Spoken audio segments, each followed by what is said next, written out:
वज़ीर-ए-आज़म नरेंद्र मोदी ने कहा है कि उन्होंने कहा था कि वो आर्टिकल 370 को हटा देंगे और जैसे ही उन्हें मौका मिला तो उन्होंने आर्टिकल 370 को खत्म कर दिया।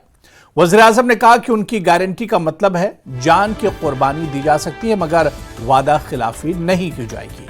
मोदी ने कहा कि वो जो कहते हैं उसे पूरा करते हैं। एएनआई को दिए गए एक इंटरव्यू में वन नेशन वन इलेक्शन पर मोदी ने कहा कि बहुत से लोगों ने कमेटी को अपनी तजावीज दी हैं, बहुत मुस्बत और इख्तराई तजावीज आई हैं। उन्होंने कहा कि अगर वो इस रिपोर्ट को नाफिज करने में कामयाब हो गए तो मुल्क को बहुत फायदा होगा।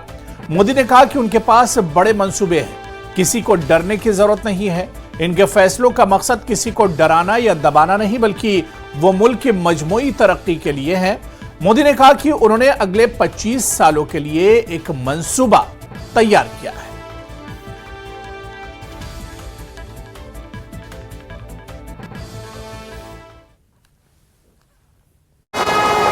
गिरफ्तार, जमीन के फर्जी कागजात तैयार कर ठगी करता था आरोपी।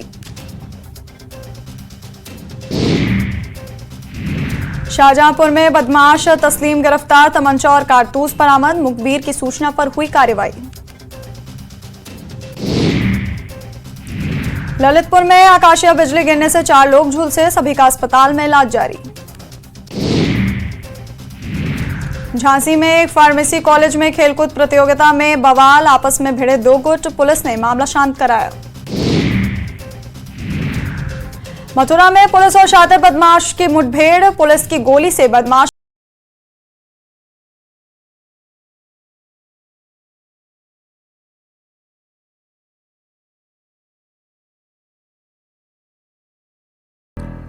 वज़ीर दिफा राजनाथ सिंह ने कठुआ में एक रैली से खिताब किया। उन्होंने डॉक्टर जितेंद्र सिंह के हक में इंतखाबी मुहिम चलाई। उन्होंने कहा कि वो डंके की चोट पर कहते हैं कि वो यूनिफॉर्म सिविल कोड को नाफिज करेंगे। सिंह ने कहा कि कुछ लोग कहते थे कि आर्टिकल 370 को खत्म किया गया तो खून की नदियां बहेंगी। उन्होंने कहा कि जैसे जैसे जम्मू कश्मीर तरक्की कर रहा है यहां दूध की नहरें बहेंगी। राजनाथ सिंह ने कहा कि उन्होंने साफ कह दिया है कि हम किसी को नहीं छेड़ेंगे और अगर कोई छेड़ता है तो हम उसे छोड़ेंगे नहीं। उन्होंने पाकिस्तान पर भी बयान दिया और कहा कि राजनाथ सिंह ने कहा कि हम सरहद के इस तरफ भी मारने की ताकत रखते हैं और अगर जरूरत पड़ी तो हम सरहद के उस तरफ भी घुस कर मारेंगे।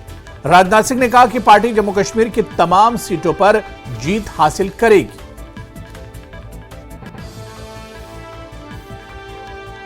कितने सौभाग्यशाली हैं कि ऐसा एक सशक्त नेतृत्व मिला है। और जिस पार्टी से हम लोग आते हैं, आप लोग भी अच्छी तरह जानते हैं, हम लोग जो कहते हैं वह करते हैं।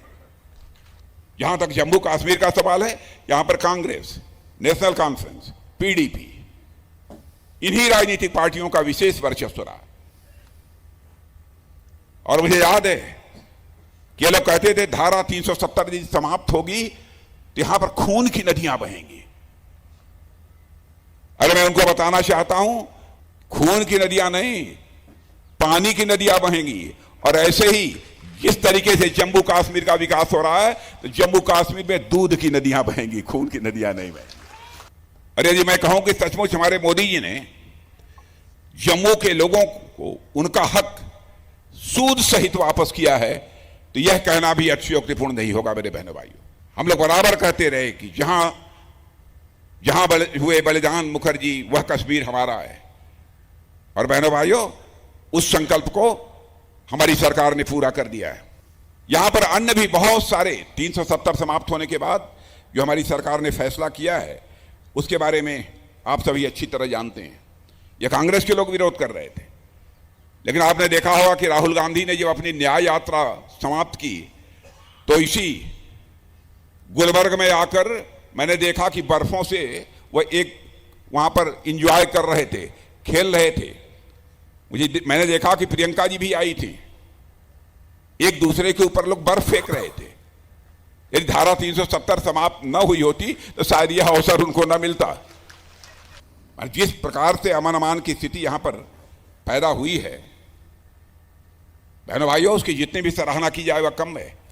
और इसकी चर्चा केवल भारत की सीमाओं तक ही सीमित नहीं है, दुनिया के दूसरे देशों में भी है। वज़ीर दिफा के बयान पर कांग्रेस के चीफ तर्जुमान रविंदर शर्मा ने कहा कि कांग्रेस को निशाना बनाने के बजाय वज़ीर दिफा को चीन को निशाना बनाना चाहिए था, जो गैर कानूनी तौर पर हमारी जमीन पर कब्जा कर रहा है और गांव के नाम बदल रहा है। शर्मा ने कहा कि बीजेपी को जम्मू कश्मीर में कांग्रेस से खतरा महसूस हुआ है, इसीलिए वो अपनी सीनियर क़यादत पर इंतखाबी मुहिम चलाने के लिए दबाव डाल रही है। रक्षा मंत्री को याद होना चाहिए कि भारत उनके आने से पहले एटॉमिक शक्ति बन चुका था, भारत एक न्यूक्लियर शक्ति बन चुका था, भारत पाकिस्तान के 2 टुकड़े कर चुका था, भारत ने पाकिस्तान को 3 बार मुंह तोड़ शिकस्त दी। और अच्छा होता उनका निशाना कांग्रेस को छोड़ करके वो रक्षा मंत्री चाइना की तरफ होता, जो कई हजारों वर्ग किलोमीटर जो है वो जमीन हथिया के बैठा है और ये दुनिया को देश को बताते हैं ना को घुसा ना घुसाया है। और लद्दाख के लोग वो बॉर्डर को मार्च करना चाहते हैं, ये बताना चाहते हैं कि 65 में से 26 ऐसे स्पॉट हैं जो पेट्रोलिंग पॉइंट जिसपे आज हमारी पेट्रोल नहीं हो सकती और वो वहां की जनता कह रही है। अरुणाचल प्रदेश में 25 गांव के नाम चाइना बदल देता है, उस तरह तो निशाना कर नहीं सकते, तो उनका निशाना कांग्रेस को ही होगा। और दूसरा, राम मंदिर पे वोट मांगना ये तो पहले ही पता था, अगर कोई कारकर्दगी उपलब्धि की है तो वो उस पर वोट मांगे। फिर बार बार दौड़े दौड़े प्रधानमंत्री, रक्षा मंत्री, गृह मंत्री 3-3 बार तो जम्मू की 2 सीटें बचाने के लिए तो भाग रहे हैं, जो सीटें बचनी नहीं। और कांग्रेस की जीत निश्चय हो चुकी है और ये मैं समझता हूं कि मॉडल कोड ऑफ कंडक्ट की वायलेशन है कि अगर आप मंदिर के नाम पे, धर्म पे नाम पे वोट मांगते हैं, इलेक्शन कमीशन को इसका संज्ञान लेना चाहिए। पिछली बार तो पुलवामा के शहीदों पे वोट मांगे थे।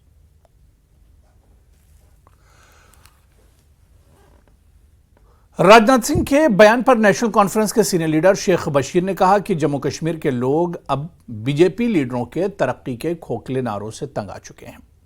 शेख बशीर ने कहा कि लोग इंतखाबात में बीजेपी को मुंहतोड़ जवाब देंगे।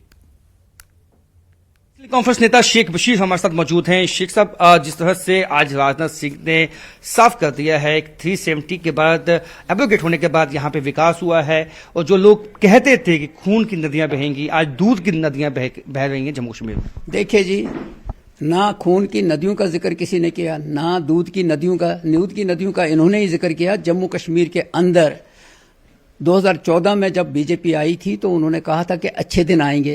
आज लोग कहते हैं कि जनाब अच्छे दिन रहने दो, आप यही दिन हमें पुराने दिन दे दो वापस, क्योंकि इन लोगों ने जो कुछ वादे किए थे वहां फेल हो गए। अब ये दूसरे इशू सामने रख रहे हैं लोगों के, ये सपनों के सौदागर हैं। आज 2024 है, 10 साल हो गए हैं, 10 साल की परफॉर्मेंस 0 है, इसलिए ये गलियों गलियों में घूमने लगे। अगर उनको यकीन है कि हमने सब कुछ कर दिया है तो फिर करने की जरूरत नहीं है, फिर तो लोगों पर छोड़। इन 10 वर्षों में बीजेपी ने कुछ बड़े जो बिजनेसमैन थे उनका काम किया है, गरीबों का काम नहीं किया है। महंगाई को रोक नहीं सके हैं, बेरोजगार नौजवानों को जॉब नहीं दे सके हैं। अब जहां तक ताल्लुक है, ये जो सिविल कोड की बात कर रहे हैं, ये किसी की डिमांड है नहीं। सिविल कोड किसको चाहिए?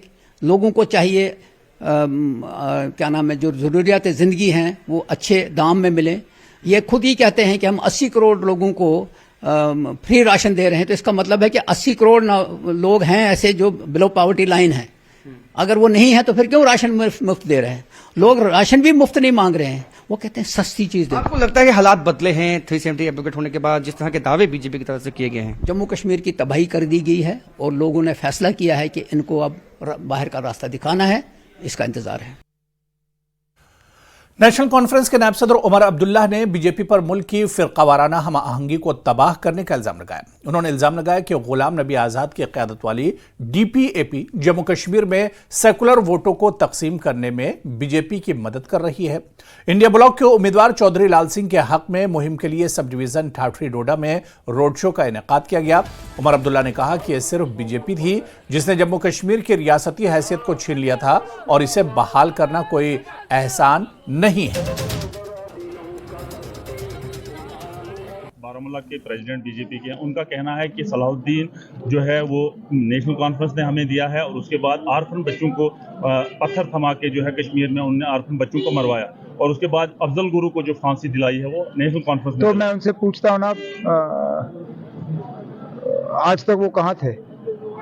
और जो मेरे नेशनल कॉन्फ्रेंस ने 3,500 4,000 जो बहादुर वर्कर और ओहदेदार जो हैं वो इन 30 सालों में 35 सालों में कुर्बान हुए, उनकी बात क्यों नहीं कर रहा वो?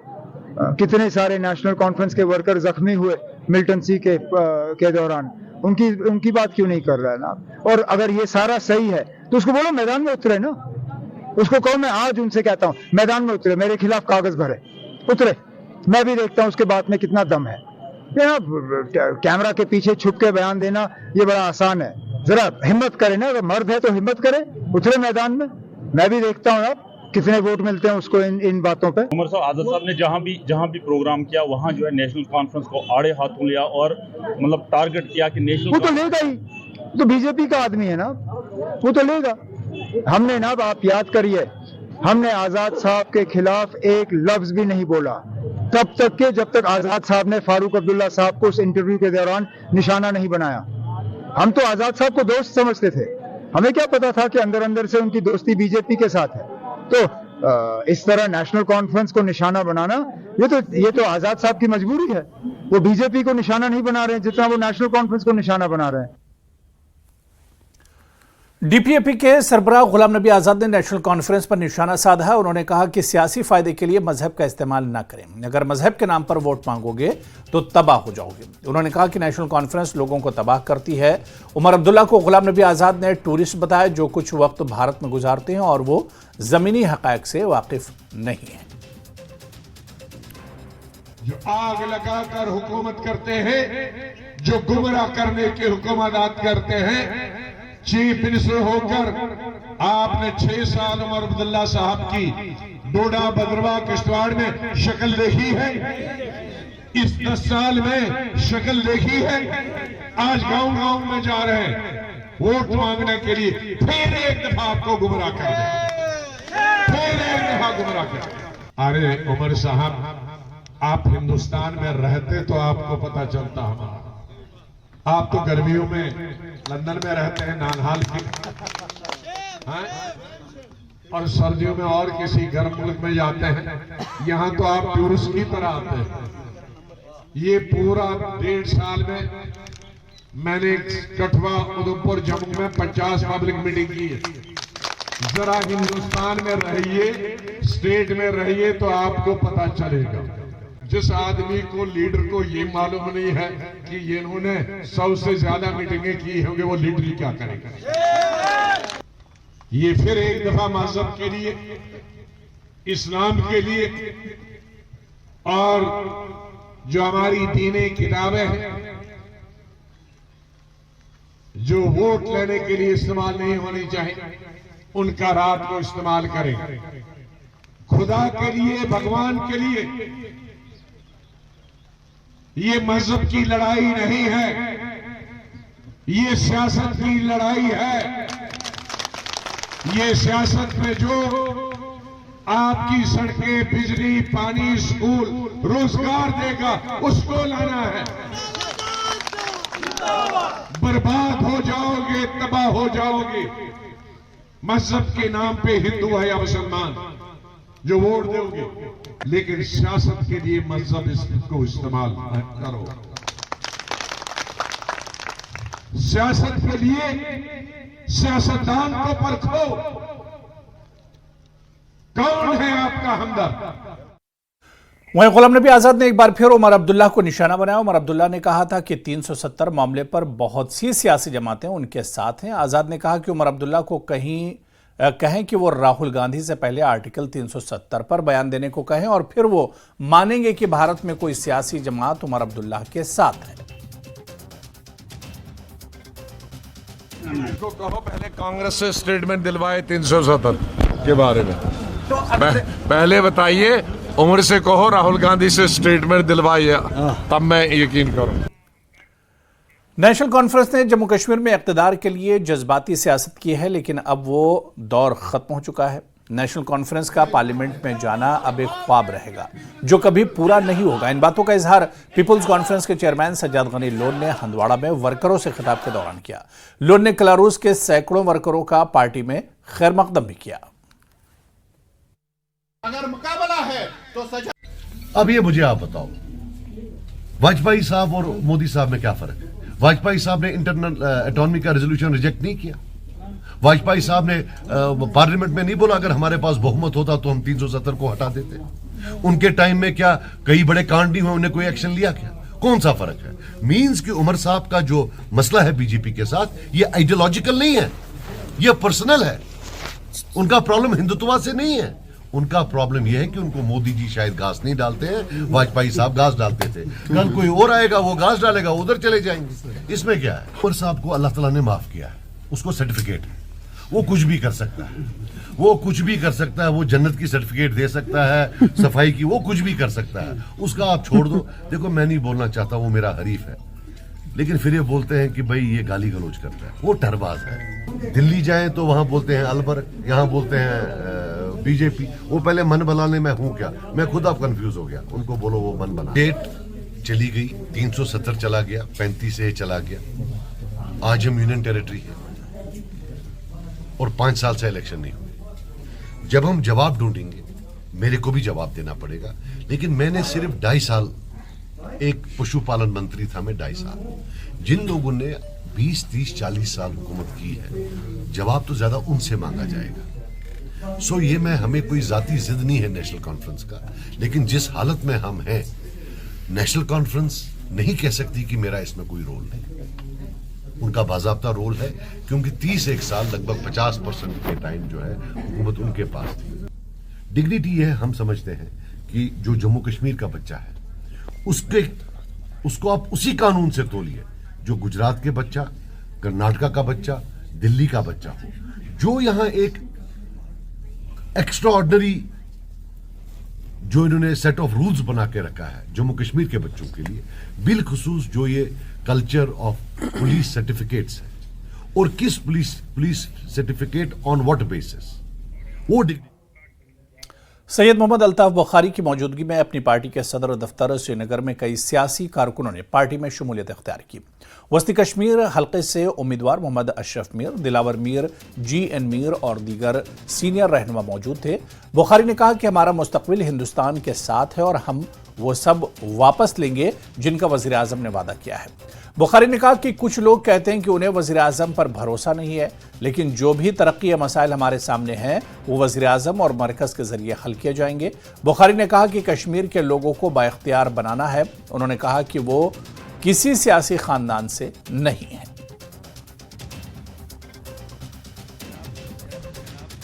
हमने कहा इस बार अपनी वैली से ही कोशिश करें कि हम वैली में अपने कैंडिडेट पार्लियामेंट में उतारें। वहाँ असेंबली की तैयारी हो रही है। मैं कल ही वापस आया हूँ जम्मू से, हम लगे हुए हैं असेंबली की।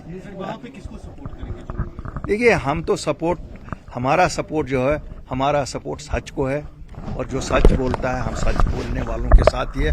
जो जम्मू कश्मीर की रियासत को वापस देगा हम उनके साथ हैं। जो जम्मू कश्मीर के मेरे नौजवानों को रोजगार की गारंटी देगा मैं उनके साथ हूं। जो जम्मू कश्मीर के बुजुर्गों को, जो जम्मू कश्मीर की जो हमारे दीनी मजहबी रहनुमा है उनकी रहाई मुमकिन करे, मैं उनके साथ हूं। वक्त आएगा मैं उनका नाम लेके भी आपको बोलूंगा। जिस दिन मेरा दिन आएगा उस दिन पूरी बीजेपी मेरे साथ होगी। अभी तो मेरा दिन नहीं आया, अभी आप क्यों परेशान हो रहे हो? अभी जिस दिन मेरा दिन आएगा, मैं जब प्राइम मिनिस्टर से मिलने गया, मैं दिन में गया ना, दुनिया के मीडिया ने कवर किया। और यहां पर रुकेंगे फिलहाल छोटे से ब्रेक के लिए।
पीडीपी के मरकजी आला क़यादत का एक अहम इजलास श्रीनगर में मुनक्किद हुआ। पार्लिमानी इंतखाबात की हिकमत अमली तय की गई। महबूबा मुफ्ती भी इस मौके पर मौजूद थी। महबूबा ने कारकुनों पर जोर दिया कि वो घर घर मुहिम को बढ़ाएं।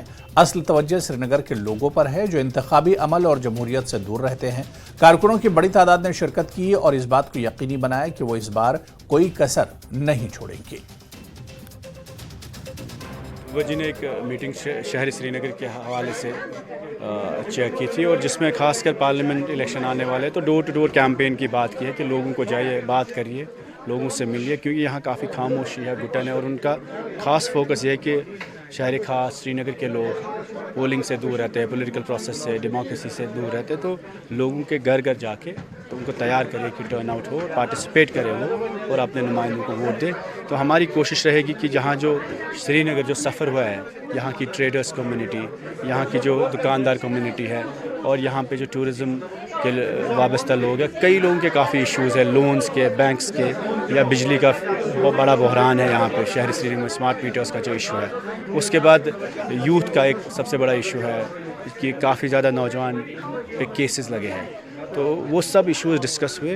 तो हमारी कोशिश रहेगी कि इन सब मुद्दों पे हम बात करें, उन पे काम करेंगे। तो वहीदुर रहमान पारा, जैसा आपको मालूम है, वो हमारे सेंट्रल कश्मीर की कैंडिडेट है।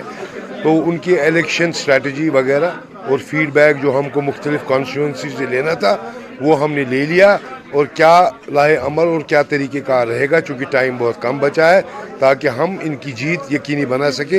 इसी के बारे में आज हमारी ये मीटिंग थी। कितना टफ कॉन्टेस्ट देख रहे हैं श्रीनगर से? देखिए, इलेक्शन हमेशा टफ ही होता है, ओपोनेंट्स होते हैं, लेकिन हमारे तक कोशिश है, मेहनत है और सबसे बड़ी बात जो हमारे पास है वो लोगों का एतमाद है। क्योंकि आपको मालूम है कि इन 4-5 सालों में अगर किसी पार्टी ने और किसी लीडर ने जम्मू कश्मीर के लोगों की तर्जुमानी की है, वो पीडीपी ने की है, वो मोहतरमा महबूबा मुफ्ती साहिबा ने की है। तो हमें यकीन है इंशाअल्लाह इस चीज़ का एहसास रखते हुए हमारी पार्टी का उनको लोगों का इत्मीनान और एतमाद हासिल है और हम पुर उम्मीद है कि इंशाअल्लाह वो लोग हम पर भरोसा करके हमें जितवा देंगे। पीडीपी अपना कैंपेन कब से शुरू कर रहा है और किस तरह का कॉन्टेस्ट देख रहा है, किस तरह का कंपटीशन देख रहा है तमाम 3 सीटों पे? हमारा कैंपेन तो ऑलरेडी स्टार्ट हो चुका है, क्योंकि एक पॉलिटिकल पार्टी जो होती है हर वक्त इलेक्शन के मूड में होती है। मैंने आपसे पहले भी अर्ज़ किया, हाँ कंपटीशन है, लेकिन इंशाअल्लाह हम पुर उम्मीद है और हमें उम्मीद है कि हम कामयाब। और यहां पर फिलहाल रुकेंगे छोटे से ब्रेक के लिए।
ब्रेक बाद आगे बढ़ेंगे। वज़ीर दाखिला अमित शाह कल जम्मू में एक रैली से खिताब करेंगे। रैली से पहले पूरा शहर छावनी में तब्दील हो गया है।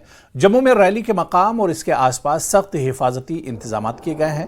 पुलिस और नीम फौजी दस्तों की भारी तैनाती की गई है। कल की रैली को यकीनी बनाने के लिए हर मशकूक नकलो हरकत पर नजर रखने के लिए हर कोने में CCTV कैमरे नस्ब किए गए हैं। वज़ीर दाखिला अमित शाह कल सुबह 11 बजे रैली से खिताब करेंगे।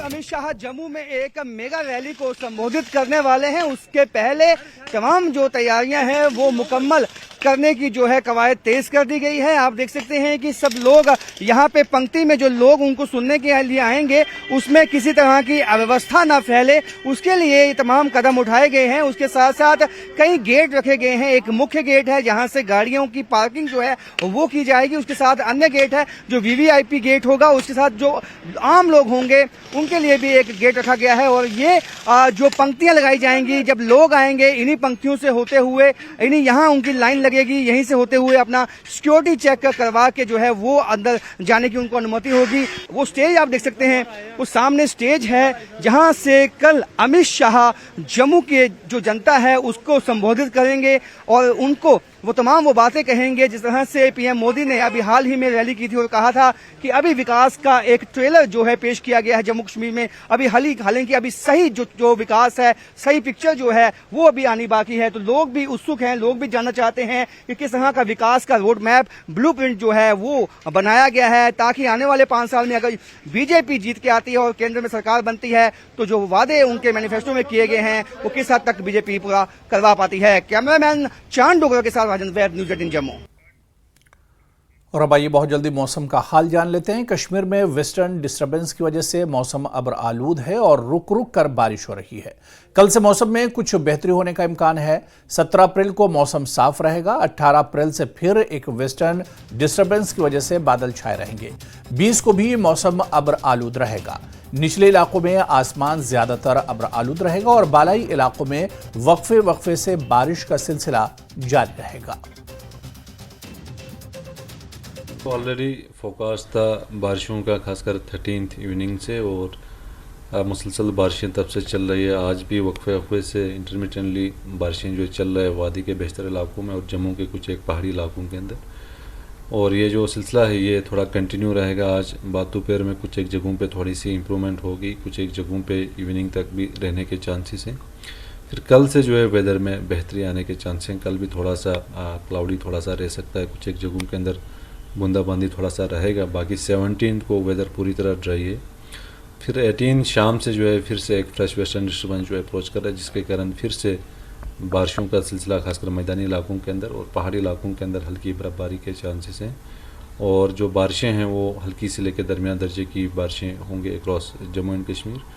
और थंडरस्टॉर्म लाइटनिंग के भी चांसेस हैं साथ साथ में। 20 को भी जो है वेदर थोड़ा अब्र आलूद रहेगा, थोड़ी सी हल्की बारिशें खासकर वैली के अंदर रहेगी। जम्मू डिवीजन में वेदर अमूमन ठीक रहने के चांसेस हैं। फिर 21 से लेकर 26 तक जो है वेदर अमूमन ड्राई रहेगा। बाकी जो लेट आफ्टरनून में जो लोकल कन्वेक्शन के कारण क्लाउड्स अपीयर होते हैं, जिसके कारण जो है कुछ एक जगहों पे थंडर शावर एक्टिविटी उसको रूल आउट नहीं कर सकते हैं। बाकी एक स्पेल फिर से है खासकर 18। तो वहीं कश्मीर के दूसरे अजला की तरह बांडीपुरा में भी इन दिनों सेब के बागात और दूसरे दरख्तों पर शगुफे निकलने का सिलसिला जारी है। पिछले कुछ दिनों से बारिश का सिलसिला भी जारी है और कुछ पहाड़ी इलाकों में ताज़ा बर्फबारी हुई है।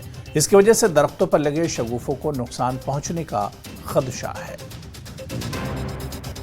भी हमारी फ्रूट सेट जो है वो हमारा कम हो जाएगा, जिससे हमारी प्रोडक्शन पर असर पड़ेगा। तो इसमें यह है कि जहां भी इस वक्त रेनिंग सीजन है, इसमें एक तो स्प्रे नहीं करनी है। स्प्रे से ये होता है कि ड्यूरिंग फ्लावरिंग हम कोई भी इंसेक्टिसाइड या पेस्टिसाइड इस्तेमाल नहीं कर सकते। पुलवामा के अक्सर इलाकों में सेब दरख्तों पर शगुफे खिल गए हैं। मुसलसल बारिश के सबब सेब की फसल पर स्कैब नामी बीमारी लगने के खदशात पैदा हो रहे हैं। महकमा बागवानी के माहिरीन का कहना है कि जिन बागात में बारिश से कबल दवाइयों का छिड़काव हुआ है वो महफूज रहेंगे। जिन काश्तकारों ने छिड़काव नहीं किया है वो बारिश के बाद दवाई का छिड़काव करेंगे। आज के सीजन में जैसे ही बारिशें होती है ये स्कैब के लिए मौजूद होता है, या फ्लावरिंग के दौरान या पिंक बड से लेकर पेटल फॉल तक जब भी मौसम खराब होता है तो इसमें स्कैब होने का एहतमाल बहुत ज़्यादा रहता है। तो मैं बार बार इस चैनल के वजह से या बाकी जो सोशल मीडिया के वजह से हम लोगों तक ये बात पहुंचाना चाहते हैं कि जब भी आपको लगेगा कि फोरकास्टिंग के बारिशों की हमेशा कोशिश करनी चाहिए कि बारिशों से पहले ही अपने बागों में जो फाइंसाइड उसकी स्प्रे करनी चाहिए। अगर किसी वजूहत की बना पर किसी वजूहत की वजह से कोई ऑर्चिडिस्ट अपने बाग में स्प्रे इससे पहले नहीं कर सकता या मिस हो गई है इसको स्प्रे, बेहतर है इसके लिए कि जैसे अब बारिशें थम जाएगी, जैसे ये फोरकास्टिंग आएगी कि कल से मौसम ठीक होने वाला है तो अपने बागों में आप स्प्रे करें, लेकिन वही स्प्रे जो हॉर्टिकल्चर डिपार्टमेंट है या केवी के कॉस्ट है उनसे पहले राब्ता करें कि मैं अब अपने बाग में कौन सा स्प्रे करूंगा, क्योंकि उसमें देखना पड़ता है कि उसने इससे पहले कौन सी स्प्रे अपने बाग में की है तो अब कौन सी दवा उसके लिए मौजूद रहेगी, ऐसे खुद स्प्रे नहीं कर। ज़राई साइंसदानों ने एक कामयाब तजुर्बे के जरिए साल में 2 बार मुश्क बदजी धान की फसल तैयार करने में कामयाबी हासिल की है। जिला कुलगाम में महकमे एग्रीकल्चर के साइंसदान डॉक्टर जहूर अहमद रशी के मुताबिक अब साल में 2 मरतबा धान की पनीरी लगाई जा सकती है और बहुत कम आराजी पर टेक्नोलॉजी का इस्तेमाल करके अच्छी खासी फसल तैयार की जा सकती है। महकमे ने इस कामयाब तजुर्बे को किसानों के हक में करार दिया है।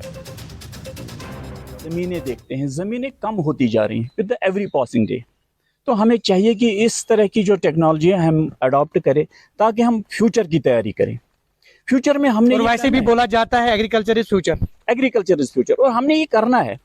Population is boosting, population is rising day by day, तो जितना हमारा लैंड एरिया वो कम होता जा रहा है, कंस्ट्रक्शन होती है और बाकी जो चीज़ें, एग्रीकल्चर लैंड श्रिंक होता जा रहा है। हमें जो ये वर्टिकल जो ये कल्टीवेशन है इसकी बहुत ही ज़रूरत है और ये फ्यूचर है हमारा। ज़्यादा से ज़्यादातर राइस जो है वो बाहर से ही आता है जी। मैंने देखा नहीं, यहाँ पे जो आपने देखा लैंड कन्वर्शन भी काफ़ी हुआ है, ऑर्चर्ड एचडी आप उनको रोक नहीं सकते क्योंकि रेन्यूमरेटिव काफ़ी है।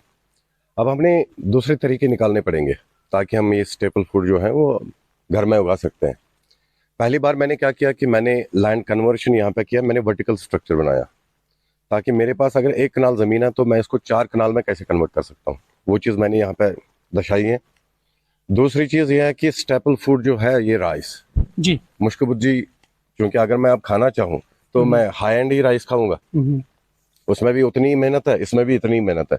ये 26,000 क्विंटल जाता है, तो मैंने सोचा कि नहीं 2 क्रॉप्स का मैं ट्राई करूंगा, इसलिए मैंने ये 30 मार्च को इसका ट्रायल लगा दिया, ट्रांसप्लांटिंग की मैंने, और जो इसकी सीडलिंग बनानी। सोपुर के मलपुरा गांव ने मस्जिद की तामीर की तकमील के लिए चंदा इकट्ठा करने का फैसला किया था। एक नौजवान यतीम था, उसने दूसरी चीजों के साथ एक अंडा भी बतौर चंदा पेश किया। कमेटी ने इस अंडे की नीलामी का फैसला किया। मस्जिद कमेटी के एक रुकन का कहना था कि उन्होंने ईद पर अंडे की नीलामी का फैसला ये सोचकर किया कि इससे अच्छा रिस्पांस मिलेगा। नीलामी के पहले ही दिन इस अंडे ने 1,48,00,000 रुपये का अतिया इकट्ठा किया।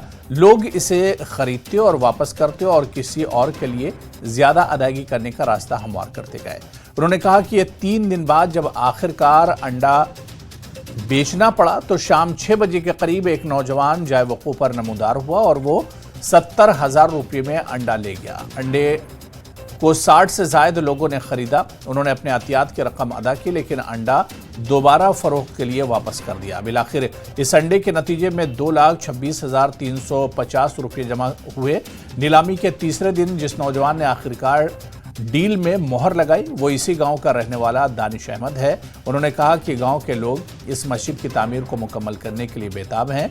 इसकी छत के मुकम्मल होने का इंतजार किया जा रहा है, लेकिन जामे मस्जिद कदरे बड़ी है इसलिए अच्छी रकम दरकार है। उन्होंने कहा कि वो कोई अमीर आदमी नहीं, लेकिन मुक़द्दस मकाम के तईं सिर्फ जज्बे और पैशन के चलते उन्होंने ऐसा किया है। हमारी मस्जिद अभी बहुत, इसमें बहुत काम अभी पेंडिंग है, इसको बहुत मतलब पैसों की ज़रूरत है। पैसा को जो हमारा जो हमारा एरिया है, हम उतने बड़े बिजनेसमैन नहीं है, उतने गवर्नमेंट एम्प्लॉय यहाँ पे नहीं है, हम हमारे दिल बड़े हैं, इसलिए इस नौजवान ने इतना पैसा इन्वेस्ट किया अल्लाह की राह में। 13,000 से हमने बोली स्टार्ट की, 13,000 के बाद सर बोली धीरे धीरे ऊपर होने लगे, फिर सर ये बोली 40,000 50,000 54,000 तक पहुंच गई। 54,000 के बाद 2 मिनट रह गए थे, मैंने 70,000 दे दिए, उसके बाद किसी ने इतना पैसा नहीं दिया सर। फिर ये अंडा मुझे दे दिया, मैंने बस इसीलिए मस्जिद के अल्लाह की रजा के लिए दिया कि दीनस पे पकनुक दीनो अल्लाह ताला तौफीक, दीन समझनुक दीनो अल्लाह ताला तौफीक, और हर अकिस पता यह अल्लाह ताला सुन घर, यह क्या गो ये जमा, यह कंस अकिस नुन घर, यह मस्जिद सनिस गामस या चनिस गामस में, यह बेकिस गामस मज यतन तसन कुन सात मस्जिद मामलात तथन करू मावना तथ मस्जिद पाकस, यह खुदाई सुन घर। और सोन मस्जिद शरीफ यह वन इनकम्प्लीट, ये 60 पे 65 लाख रुपये तक लगान पशस, ये बारिश वसान अंदर। और मेन यही मैसेज पन्ने गाम किन उम्मती मुस्लिमास तमाम यम मुसलमान कि दिमो पन नंबर ये मोबाइलस पे, और अगर वन तस अल्लाह ताला सद तरफ तौफीक आस और सह कर मदद ये मस्जिद पाकस, यह खाना खुदाई सुन घर, सह कर मावनत ये मस्जिद पाकस, खुदा ति रोजस खुश तो रसूल खुदा ति रोजस खुश। हाँ नाज़रीन, जैसे आपने देखा कि इनका यही कहना था कि चूँकि एक अंडे की कीमत कैसे 2 दिन में 2,26,000 हुई, और किसी ने अंडा लाया ये जानकर कि मस्जिद के लिए खर्चा होगा इसका, और 2,26,000 में फ़ाइनल इसकी बोली हो गई। और ये भी चाहते हैं कि जो है अल्लाह का घर है, यहाँ पे अल्लाह की इबादत होती है, और हमें बढ़ चढ़ के इसमें हिस्सा लेना चाहिए, इसकी तामीर में हिस्सा लेना चाहिए। न्यूज़ 18 जम्मू कश्मीर के लिए बारामूला से मैं सज्जाद हुसैन। और यहां फिलहाल वक्त हुआ छोटे से ब्रेक का।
डीपीएपी के सरबराह गुलाम नबी आज़ाद के साथ पार्टी के उम्मीदवार जीएम सरूरी ने भदरवा में एक इंतखाबी रैली का इनेकाद किया। आज़ाद ने कहा कि 90 की दहाई के अवाइल में कुछ अनासिर के गलत और फिरकावाराना नारों की वजह से मुसलमान गुमराह हो गए थे, और अब इसी तरह के गलत और फिरकावाराना नारों की वजह से हिंदू बिरादरी गुमराह हो रही है।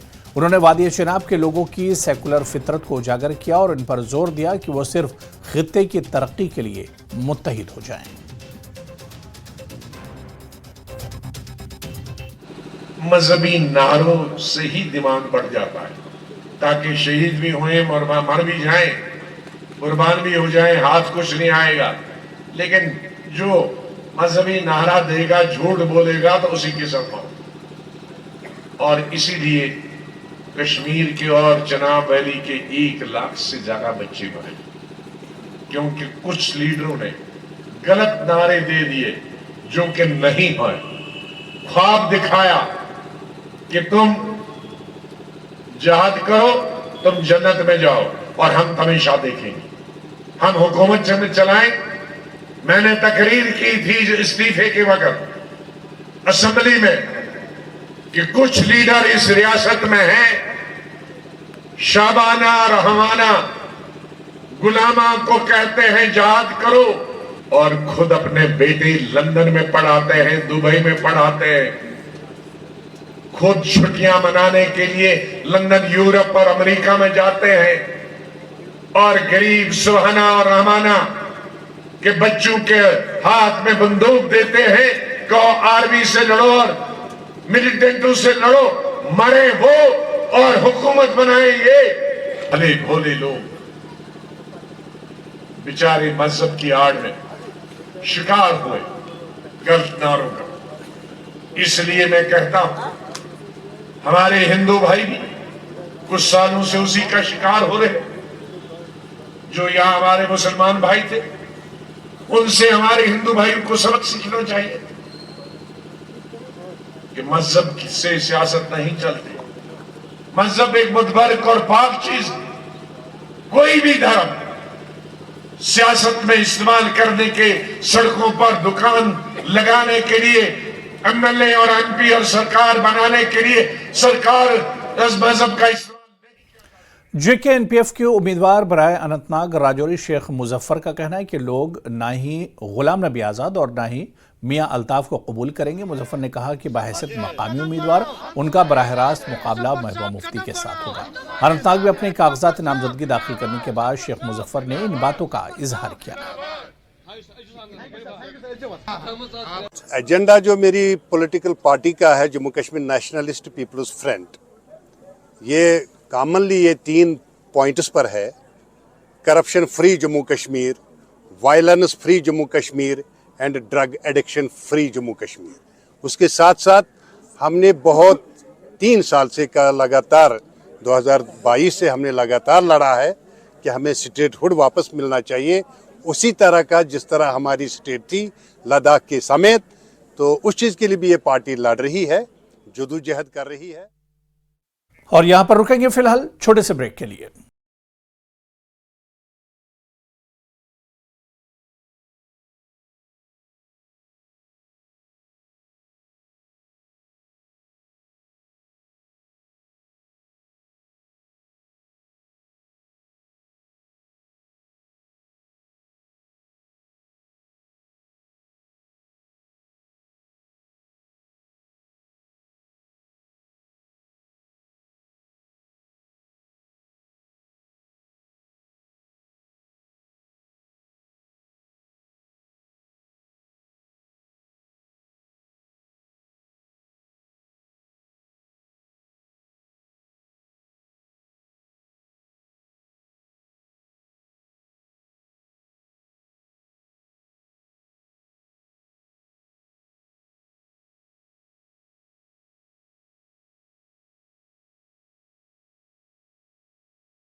जिला रामबन के सेहती मकाम सनासर में ट्यूलिप गार्डन के अहाते में जिला इलेक्शन ऑफिसर की जानिब से एक मेगा स्वीप प्रोग्राम का इनेकाद किया गया। इसका मकसद दूर दराज इलाकों में आने वाले पार्लिमानी इंतखाबात में वोटर्स की ज्यादा से ज्यादा शिरकत को यकीनी बनाने के लिए बेदारी पैदा करना था।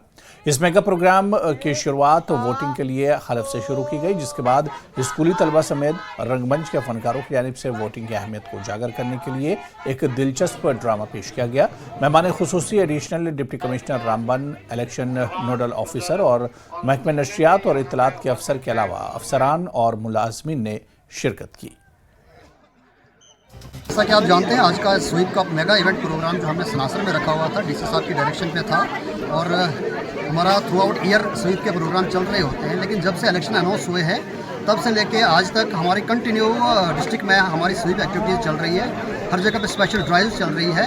अभी 27 तारीख तक हम वोटर रजिस्ट्रेशन भी ऑन स्पॉट करवा रहे थे, जो हमारे BLO साथ रहते थे। आज के स्वीप प्रोग्राम का जो हमारा मेन मकसद था कि आने वाले जो पार्लियामेंट्री इंतखाबात में जो 19 अप्रैल को होने जा रहे हैं हमारी कॉन्स्टिट्यूंसी में, तो उसके लिए लोगों को